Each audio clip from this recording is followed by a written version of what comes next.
सांगोला विधानसभेतील चोपडी जिल्हा परिषद गटामधून सर्वसाधारण जागेच्या ठिकाणी मी आज उमेदवारी अर्ज दाखल केला आहे। भारतीय जनता पार्टीकडून उमेदवारी अर्ज दाखल केलेला आहे।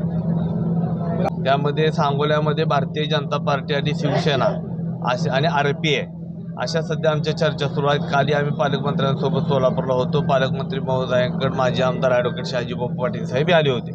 त्यांच्याही सांगोल्यातल्या चाललेल्या स्थानिक स्वराज्य संस्थेच्या निवडणूक जिल्हा परिषद पंचायत समिती निवडणुकीसंदर्भात चर्चा झाली आणि त्या चर्चेनंतर वरिष्ठांच्या सूचनेप्रमाणे आम्ही त्याची अंमलबजावणी करतो। आमचे नेते आदरणीय जयाभाऊ गोरे साहेबांच्या मार्गदर्शनाखाली आम्ही निवडणूक करतो। आता युतीचा फॉर्म्युला हा भाजप आणि शिवसेना असा ठरलेला आहे।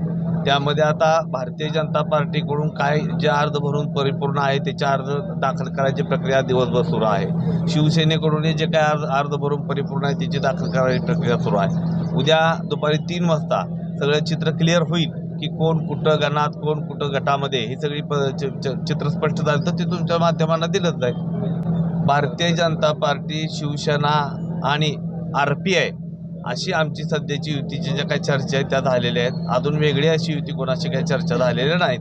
वरिष्ठांनी काय सूचना दिल्या आणि त्यावर काय तशा पद्धतीने अंमलबजावणी करायची झाली तर वरिष्ठांच्या सूचनेप्रमाणे ती अंमलबजावणी केली जाईल। आता ते जागा वाटप आमचं चालू आहे। काही गटांवरती शिवसेना अडून आहे, काही गटांवरती आम्ही अडून आहे। तो आता आज 3 वाजेपर्यंत किंवा उद्या दुपारी 3 वाजेपर्यंत अर्ज सगळेच भरून तयार आहेत। त्यामुळे ते उद्या दुपारी 3 वाजता सगळ्या गोष्टी स्पष्ट होतील।